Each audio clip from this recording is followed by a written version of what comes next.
ادينا كمان ما طلناش المركز الثالث. الف مليون مبروك للكرة المصرية انها خدت المركز الرابع في كاس الامم الافريقية. هل هو فشل ولا نجاح؟ كابتن حسام حسن اثبت ان هو مدرب بجد. طيب هل الجماهير المغربية ليها دور وتأثير على اللي حصل هناك؟ يلا بينا نعرف بقى كل حاجة من البداية للنهاية على كورة زون. اول حاجة قدر الله ما شاء فعل، احنا احسن كويسين، اتحسنا عن ماتش السنغال، والخسارة قدام نيجيريا ما فرقتش كتير. يعني من الاخر انا بالنسبة لي كواحد بتفرج على كورة بقالي السنين بقول كلمة ما فرقتش، تالت من رابع والله هي يعني مش حاجة كبيرة. احنا مكاننا الاول، انت كبطل تاريخي للقارة هو ده مكانك.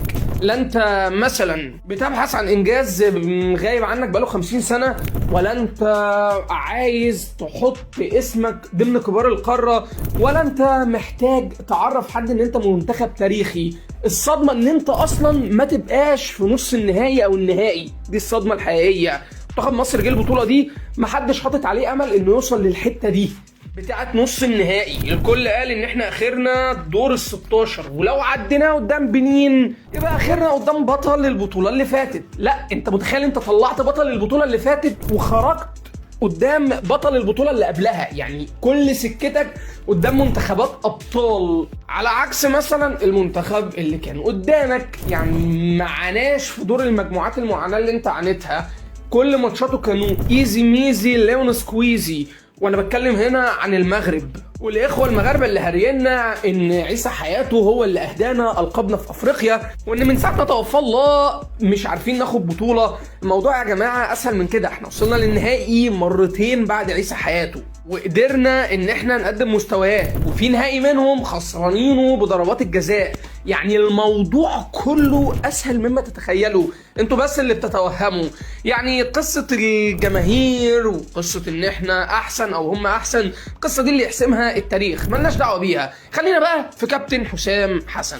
كابتن حسام حسن النهاردة لعب بطريقة 3-4-3 بأدوار هجومية زيادة لإمام عاشور. يعني قدرنا ان احنا نهاجم اهو. شفت يا كابتن حسام لما هاجمنا وشك نور ازاي، وبقينا متوازنين وكويسين وزي الفل. اي نعم احنا لسه عندنا مشاكل دفاعية ولسه في كوارث بتحصل، لكن احنا قدرنا في البطولة دي نكتشف لاعب بعد سن ال30 وهو ياسر ابراهيم، احسن مدافع في البطولة بدون ما اي حد يتكلم. ياسر ابراهيم كمان ممكن يبقى احسن لاعب في البطولة لو حطيناها كده بشكل ميكانيزم، بمعنى ان احنا ما نحطش المهاجمين في الحسبة. الراجل ده هيبقى احسن لاعب في البطولة جنبا بجنب مع ابراهيم دياز. حط واحد زي مصطفى شوبير، ماتش نيجيريا ده اثبت لك فعلا انه بطل. مصطفى شوبير يا جماعة قدر انه يخرج كور لو كانت اتلعبت على الشناوي اعرف انها كانت داخله من يومين. بتتكلم عن نجم البطوله دي بالنسبه لي انا امام عاشور. امام عاشور يا جماعه لاعب من طراز تاني اوروبي، لاعب كويس جدا. بتتكلم عن ان صلاح رجع يعرف قيمه منتخب مصر. البطوله دي كسبتنا حاجات كتير قوي قوي قوي، وكسبتنا برضو ان احنا نعرف قيمتنا الحقيقيه. لكن احنا بقينا بنقول سؤال مهم جدا، ليه يا كابتن حسام ما لعبتش قدام السنغال بنفس الطريقه؟ تهاجم شويه وتدافع شويه، تخسر الكره شويه وتكسبها شويه. ما الكره مش دفاع 90 دقيقه، لا يمكن هتكسب. وحتى لو كسبت والحظ صدفك مره لا هتصادفك الثانيه ولا الثالثه، لان كل منتخب طبيعته متغيره، وكل منتخب ممكن يخطفك في اي وقت. وده اللي حصل بالظبط مع المنتخب السنغالي. بتدافع 77 دقيقه هوبا كره طايشه ماني جابها فينا جون. الموضوع اسهل من كده.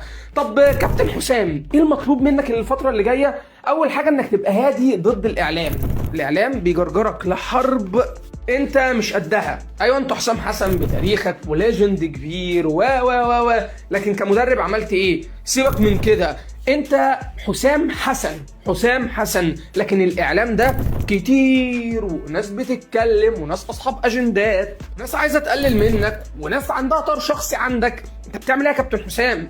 كابتن حسام عندنا كاس عالم، ركز افهم انت محتاج ايه، وبعد كده بقى اتخانق بقى بانجازاتك. ما انت مش هتتخانق وانت على الفاضي. احنا واخدين مركز رابع، صباح الفل، ركز. تاني حاجة ان احنا محتاجين بعض المراكز يتعمل فيها اعادة تدوير. يعني خط الدفاع احنا محتاجين 2 مدافعين كمان بعد عودة محمد عبد المنعم ان شاء الله. محتاجين ان احنا نبتدي نصعد الاجيال اللي تحت. محتاجين ان احنا نبتدي نشوف المواهب اللي موجودة في الدوري المصري. محتاجين نشوف اللعيبة المحترفين اللي بره.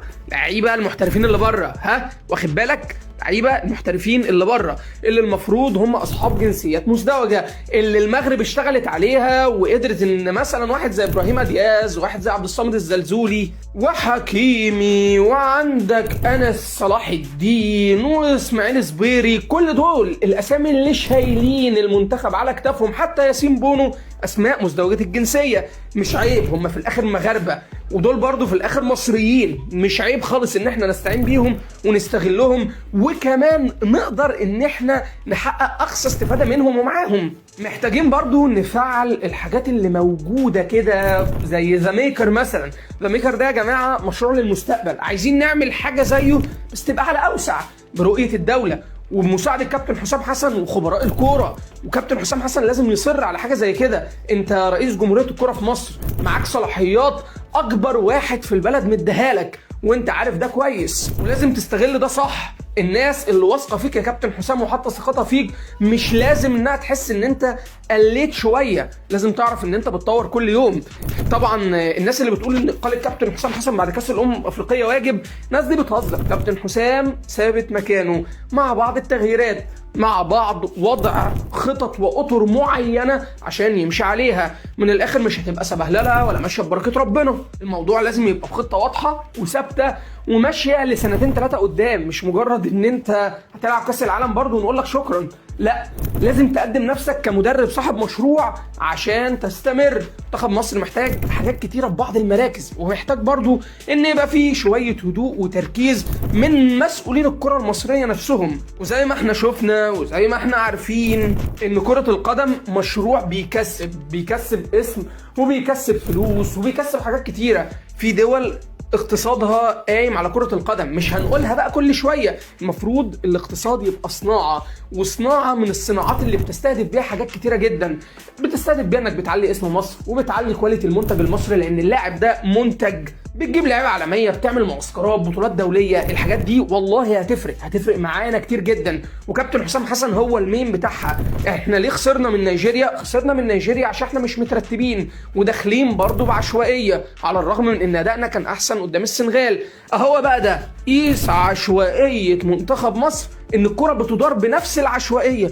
الموضوع صعب مش سهل، لازم نبقى هاديين ونعرف احنا بنعمل ايه وعشان ايه وليه، مش مجرد ان احنا بنهبد وخلاص. الكرة علم كبير جدا، ولازم اللي بيبقى بيديره يبقى معلم ادارة ومعلم فنيات حتى لو عمره ما لمس الكورة. واخد لي بالك؟ خد بالك بقى. ولو وصلت لهنا متنساش شير لايك سبسكرايب وفعل زر الجرس واشترك في القناة، بنقدم محتوى كويس. وإلى لقاء جديد، ويا رب في يوم من الأيام أشوف التامنة على تيشيرت المنتخب. سلام.